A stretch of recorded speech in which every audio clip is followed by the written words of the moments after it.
வணக்கம். உங்கள் அனைவரையும் உணவே மருத்துவம் சேனலுக்கு அன்புடன் வரவேற்கிறேன். இன்று நாம் பார்க்க இருப்பது இஞ்சியின் நன்மைகள். இஞ்சி மனித உடல் ஆரோக்கியத்திற்கு நன்மை பயக்கும் ஒரு மூலிகையாக அறியப்படுகிறது. இவை அனைத்தும் உடலின் நோய் எதிர்ப்பு சக்தியை அதிகரிக்க உதவுகிறது. ஒற்றை தலைவலியை தடுக்கிறது. ஒற்றை தலைவலி குறைக்க இஞ்சி தேநீர் மிகவும் நன்மை பயக்கிறது. இதில் உள்ள வைட்டமின்களும் ஊட்டச்சத்து கூறுகளும் ஒற்றை தலைவலிக்கு நிவாரணம் அளிக்கிறது. நீரிழிவு நோயை கட்டுப்படுத்துகிறது. இஞ்சி உடலின் இரத்த சர்க்கரை அளவை குறைக்க உதவுகிறது. இது உடலில் சரியான அளவில் இன்சுலினை உற்பத்தி செய்ய உதவுகிறது. மேலும் நீரிழிவு நோயை கட்டுக்குள் வைத்திருக்க உதவுகிறது. இருமலை குறைக்கிறது. இஞ்சி ஒரு இயற்கை வலி நிவாரணியாகும். இது தொண்டை வலியை நீக்குகிறது. மேலும் இருமலையும் குறைக்கிறது. இஞ்சியை நசுக்கி சாறெடுத்து அதனுடன் சிறிது தேன் கலந்து சாப்பிட இருமல் குறையும். குமட்டலுக்கான சிகிச்சை. குமட்டல், வாந்தி போன்ற அஜீரண கோளாறுகளுக்கு நல்ல மருந்தாக இஞ்சி உள்ளது.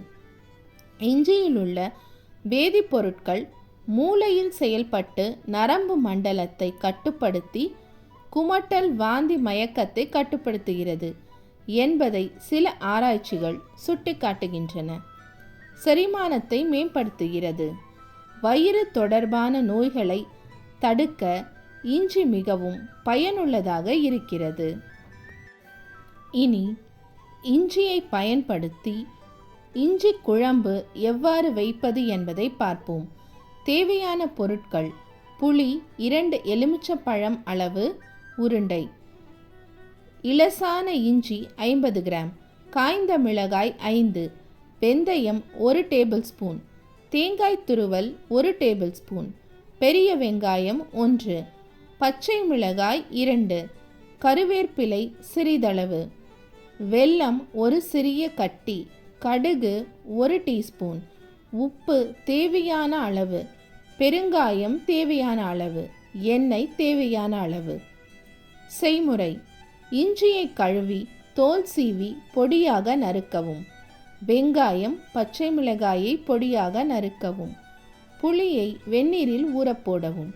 கடாயில் எண்ணெய் விட்டு இஞ்சி துண்டுகளை வதக்கி எடுத்துக்கொள்ளவும். கடாயில் எண்ணெய் விடாமல் தேங்காய் துருவலை வறுத்து எடுத்து அதே கடாயில் காய்ந்த மிளகாய், வெந்தயத்தை வறுத்து கொள்ளவும். வறுத்த மிளகாய், வெந்தயம், தேங்காய் துருவல் இந்த மூன்றையும் மிக்சியில் அரைக்கவும். சிறிது எண்ணெயில் வெங்காயம், பச்சை மிளகாய் வதக்கி கொள்ளவும். புளியை தேவையான தண்ணீர் விட்டு கரைத்து அதில் அரைத்த விழுது, உப்பு, பெருங்காயம், வெல்லம் சேர்த்து கொதிக்க விடவும். ஒரு கொதி வந்ததும் வதக்கிய இஞ்சி துண்டுகள், வெங்காயம், பச்சை மிளகாய் சேர்த்து மேலும் கொதிக்க விடவும்.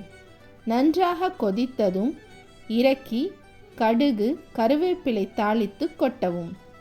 இது அஜீரணம், பித்தத்திற்கு மிகவும் ஏற்ற நல்ல குழம்பு.